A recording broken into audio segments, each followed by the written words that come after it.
I wear black to commemorate the funeral that I'm about to hold for these poor books I'm about to talk about. Let's go. Hello enemies and book lovers, my name is Ash and welcome back to my channel. We are going to be talking about my most disappointing and also my worst books of 2022. So these are going to be books I just didn't like, and I'm hoping, but probably going to fail, to not ramble about them. I'm going to do my best, just be nice, and nothing against these authors, nothing against anyone that enjoys these books. Obviously disclaimers, I'm not being mean to anyone, I promise. I'm just being mean to these books. The words on the book, you know? Not the people.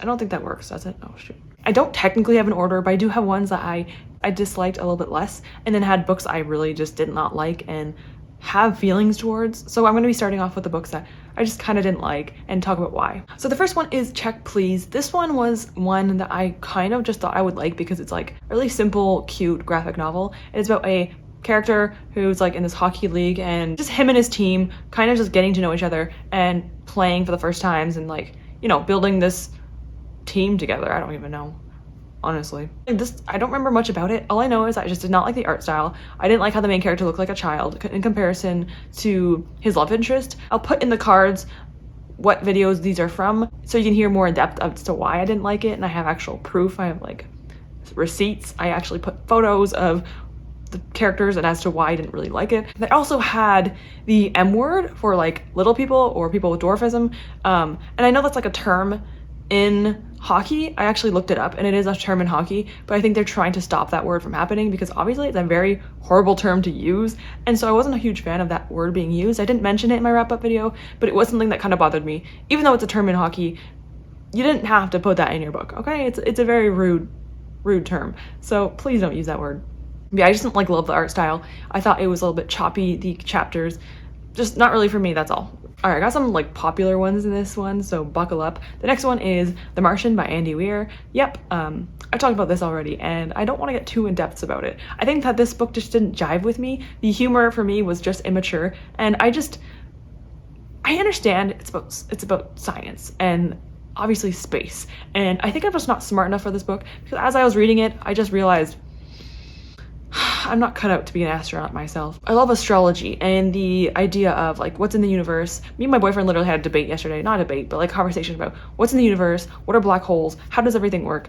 But in regards to like scientific conversation, I'm not very good at that. So this was going over my head for the most part. That's probably my own problem. I think there were a lot of cool aspects to it. I think that there were a lot of things I really wanted to know more about, like the psychological effects of someone being stranded on Mars. So the main character in this book, it goes onto a mission with his team as an astronaut to Mars. They get on Mars, and unfortunately something happens, an incident happens, and he becomes stranded on Mars. He has to literally just survive here as long as he can until someone can come and rescue him. And that is pretty much the entire thing of this book. It's just that he has to survive on this planet. And I actually really did enjoy the overall aspect of it. It just was not something that I think worked with me because of how scientific it was. And the humor I wasn't really a fan of. I wanted to see more of the dark side of it, but I understand why that wasn't integrated as much. I talk about it, like I said, in the wrap-up, so I'll have it up there, but it's just like, there's a few things that just weren't for me, but I understand that this was incredibly written, and Andy Weir is a mastermind because this is amazing. So this is not like a worst book of the year, it's more just like something that disappointed me, thinking I would like it. I just couldn't get into it. So it's pretty much my fault with this book. So I'm not gonna blame the author for this. Still amazing book, I would say overall. The next book is Neon Gods by Katie Robert. This is the first thing I've ever read by Katie Robert. I am a huge romance fan. I'm a huge mythology fan, but I think I've come to the conclusion that I'm not a huge mythology romance fan. I think that it's weird. I mean, okay, I don't want to say weird because people might think I'm being mean to them, but I think it's a bit strange to sexualize gods from mythology in a way. I mean, I'm sure it's been done for a long time, but just a tad bit weird. This book is a Hades and Persephone retelling. I'd rather call it a reimagining because there are aspects of Katie and Persephone. Oh my god, it's the author's name. Oh my god. There are aspects of Hades and Persephone in this book about how he like takes her with him into this place, but like there's not very many things that feel like the mythology aspect of it. Feels like the author just wanted to take the names of the gods and put them in this book. Otherwise, it has nothing really to do with the mythology of it. It's like an urban aspect of the mythology. I just don't understand it. It just felt like unneeded. Maybe that's just because I really love mythology. So for me, how many times can I say mythology? Take a shot. No, don't do that. Don't do that. It just felt like the mythology was literally pointless in this book. it didn't really have much of a hand in the story itself. You didn't really even need it to really talk about what happens in this book. If you just take away the names, you wouldn't even know it's retelling, honestly. I didn't mind the steamy scenes at all. Like, I don't mind the voyeurism of being in public and doing things. Like, that's the thing they do in this book, and hey, all the power to you. I'm not going to shame you. But I also just didn't care. I didn't care for the romance in this book, and that's kind of like the biggest part of it. I don't think I'm going to like anything else from Katie Robert, even though I feel like I would. Like, they sound interesting, but I think I'm going to kind of just step away from romance with mythology because I love mythology so much, and I think that these are tainting my idea of it. I just want to, like, you know, enjoy the gods without thinking of their things, and that's all I'm gonna really say. I think that's enough. I think that's enough of this conversation. Oh boy, I am tossing up which one is my least favorite of the year. I would say that Neon Gods isn't bad as well. I just think it wasn't really for me. These last two books, I wouldn't say they're bad, because that is definitely personal and, you know, different from person to person. But I will say that both of these books grinded my gears, and I had rant discussions about them. I will also put those in the cards when I talk about them, because if you want to know more about why I didn't like them, I'll probably put them more in the wrap up.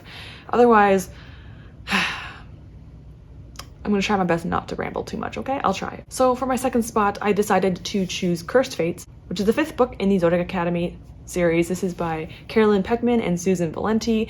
This is an ongoing series. It's a paranormal romance set in like academia setting where these two twins go to this school and they kind of like learn the powers. We're kind of unsure what their powers are, or we know the powers, but we don't know what their being is because everyone's different. There's like sirens, there's dragon shifters, there's Pegasus shifters, there is a plethora of different paranormal creatures in this place. So we're kind of discovering that alongside these heirs, which are these 5 dudes are just horrible to them in the beginning. They're like bullying them, they're rude to them, they're mean to them. And over the course of the books, they kind of start to grow more close and they kind of understand more of each other and so on and so forth. The reason why they're being mean to them is because the twins are capable of taking the throne and they want to take the throne instead. So they're mean to them, I guess. With Cursed Fates, I started to realize that the authors are pushing this series as long as they can. There are currently 9 books, and this is book 6. And I don't even know how that's possible because it feels like, it just felt like I feel like when I read these books, it's just mostly filler. These books, no joke, near the end of the series are 600, 700, 800, 900, and I bet you that the last book is going to be over 1,000 pages. It just feels very unnecessary. It feels like it's being done simply to prolong this series. People like cry over these books and they're like super duper emotional, and I want to feel like that too, but I just can't. I just can't. Nothing's wrong if you like these books. I honestly did like them. I did not like the first book. Did like the second, third, fourth. The 5th one I was being iffy about, but I still liked it. This is the first time that I feel like this is just pushing on drama, just so that we can push the plot further, make the series longer. Let's ruin these couples, make us feel horrible and sad and want to continue the series simply because they want to make it longer. And that kind of frustrates me. It feels like that. I'm not saying that the authors are doing that. I'm not trying to be rude or hate on the authors. I really am not. But I'm just trying to say that it feels like this is a series that's very doing really well right now. And because of that, they're trying to make it longer. And I can tell by when I'm reading it that it's just being prolonged and it's very unnecessary in my opinion. A lot of characters are being thrown in. They have plot lines all of a sudden that we don't really like. I don't really care about some of their plot lines. I do like some of them. Xavier, for example, really love him. I'm excited to kind of see where he goes, but there are characters I'm just like, I don't really care about these characters. Geraldine, I don't care about her anymore. I'm sorry, she's annoying now. That's just how I feel. A lot of people like her. That's just how I feel. There was like an emphasis on her boobs in the last book all the time. Growling was a thing that happened in this book all the time. That was annoying. The smut scenes were fine, a little bit out of character, but fine. There's a lot of miscommunication within the series, which is a normal thing because they want to make the drama proceed and make them longer, because if they miscommunicate as couples, then they can't be a couple and be happy and not, you know, push another 500 pages. So they have to put drama in it. And it just got really frustrating for me. Characters did things and then pretty much went back on those things. Like they made a decision and then were like doing the opposite of that decision. And I'm like, why did you make that decision in the first place if you are going to go back on it anyway? It was just very, very frustrating. This book is frustrating. There are a lot of people that love this series and I kind of want to be that person, but it's really difficult for me. I do want to try the next book, but because I own it on my Kindle, I'm not saying I'm going to continue and finish the series, but I'm going to try. I might like them still.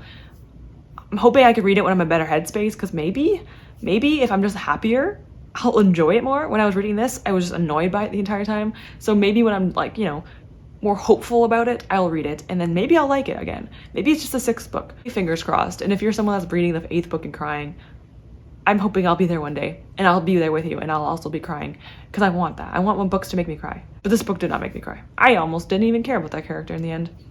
He can choke. That's all I'm gonna say. That's rude. I'm sorry. That was mean. That was mean. I'm sorry.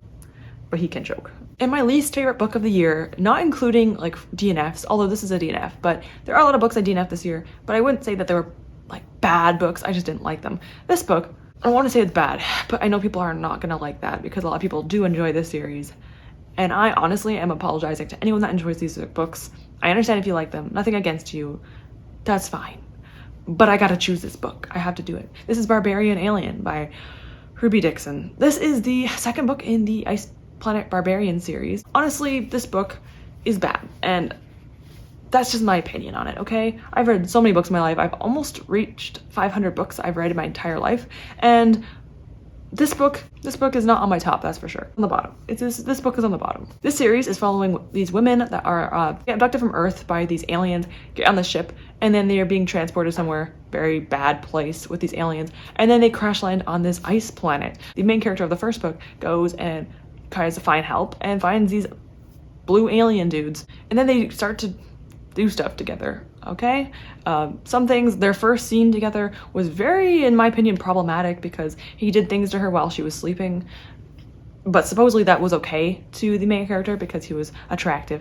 I don't know, it's weird. Within the 2nd book, I mean, I didn't hate the 1st book. I was like, it's a bit odd. There's things I didn't like, but it's fine. This book, I think, had a lot of issues with it, and I just don't understand the interest in it. I don't know why people like Rojas, or whatever his name is. I don't know why people like him and the main female character. She was really annoying to me, but that's just me. Maybe some people like her, I didn't. Like I have in my review, my rant review, I talk about it, I show receipts as to why I didn't like it. I only got like halfway through this and DNF'd it, or maybe a little bit over halfway, but I did not like this book at all. I did DNF it, and I got to the end to see what happened, and it's actually kind of amazing to me how like this is a couple that people actually like. Not saying you shouldn't like it. If you like them, please don't get upset with me. I'm just saying, like, I don't really get how people think this is like a healthy relationship. It's definitely not a healthy relationship. We have Rojas, who kidnaps pretty much this his like mate that resonates with him. He forces the parasite that makes him resonate into her, and then puts her in a cave and takes her shoes so that she can't leave in the ice because it would literally freeze her feet off. And he pretty much keeps her there until her resonation, like her mating call thing, makes it so that she cannot resist him. That's literally what's happening this entire book. And I don't understand how that's like a good thing. It really, really creeped me out, and I did not like it. I was uncomfortable. Every time she tried helping him, he would just like get all riled up, and I'm like, what are you doing? She's literally saving your life. You're about to die, but all you care about is, you know, the thing. There's a lot of issues with this book. It wasn't that I didn't hate it because it was problematic. I just didn't like it because it was uncomfortable for me. The 3rd book, also I heard, thank you Heather for telling me about this, but I heard it even has more things. I'm like, what in the world is wrong with this series? Oh my gosh. I've heard these aliens are like feminists and they love women and they treat them so well. That was a lie. That was a lie. So far, 2 books down, already SA by both of the main aliens. Don't understand that, but sure. At least like forcing themselves into different ways on their female characters, like the female love interests. I'm not sure if that's really a good thing in a couple, but I don't think so. Okay, I don't think so. But like I said, if people read this and they go over that problematic element, that's fine. Some people read dark romances and worse things happen, so you can obviously enjoy this still. It was just something that really took me aback because I literally thought that this series was about these alien men that were like pro women and were like doing the best for them and the most for them. But honestly, it has been a bit like red flag for me, honestly. Will I hate read this series? I don't want to hurt people's feelings by hate reading it because obviously I don't want to be rude to the author or the people that enjoy these books, but a part of me just wants to read them and like get annoyed at them, which sounds so dumb, but like at the same time it's kind of fun just to read a book you don't like. I don't know, maybe that's just me. I don't know if I will. Maybe I won't. I do know a series that I'm going to hate read. Looking at you, House of Night, because I own like almost all the editions and I might as well just try and read them before I unhaul them. That series is an older series and like people loved it like a decade ago when I was younger. I'm older. I'm getting old. But this series is a bit more new and people really, really love it. And there's a lot of fans. And there's even a few people I watched that love this series, along with Zodiac Academy. So I feel kind of bad talking about these books in a negative way. And I know it's obviously personal opinion. I don't mind if someone likes these books. I'm not saying you have bad taste. I'm not saying anything bad about you. Some of my favorite booktubers love books I didn't like and DNF'd. So nothing personal. I'm not saying that you are problematic if you read these books. This is just opinion, and I am hoping that, so especially with Zodiac Academy, I am proved wrong that these books are actually good and I can keep enjoying them and continue to enjoy them. Barbarian Alien and Ice Planet Barbarians, I don't really have hope. But I will go into it with hope, okay? I will go into it with a hope. I'm gonna out myself, and I actually like the whole like subplot of like having babies and stuff, and this series definitely has that, and I think that's kind of endearing and sweet. So I kind of want to continue it because I love that, and that's not really seen in books very often, but the quality isn't really up to par for me. So it's not really something I usually would read. So maybe I'll try it again one day. The next book has a lot of issues and maybe I'll try it anyway. I will see. I don't want people to think I'm hate reading their favorite books, but I might. I'm sorry. I'm so sorry. But those were my most disappointing and my least favorite books of the year of 2022, unfortunately. But that happens all the time. People get disappointed by books. People don't like books as much as they think they will. But these books were some of them. And I'm hoping in 2023 I will learn more about my taste and read more things I love. I do have a lot of adult epic fantasies on my list already. In the year of 2023, I already have, crazily enough, I have every single month has at least one book on it, sometimes even 2 books on it. So I do plan on reading series and I do plan on reading adult fantasies. I have an adult fantasy for every single month so far, at least one book. So I'm looking forward to it. So I'm hoping that I will read a lot more books I love. There obviously will be books I don't like, and that's fine too. I had to stop with the disclaimers. I'm sure everyone that's watching this is fine with this, or they've already tuned out. Thank you so much for watching, and I hope that you have read a lot of good books. If you have any books that you disliked this year, please put it down in the comments. That'd be kind of interesting to know. Or release your own videos and let me know if you have any like least favorite books of 2022 videos. If you have your own video, just let me know and I'll go and watch it if I haven't already. Thank you so much for watching. I always appreciate you all so much, and I hope you have a great reading month. I hope you are having a lot of good reads this year and not too many bad ones, and I hope to see you all soon. Goodbye, everyone.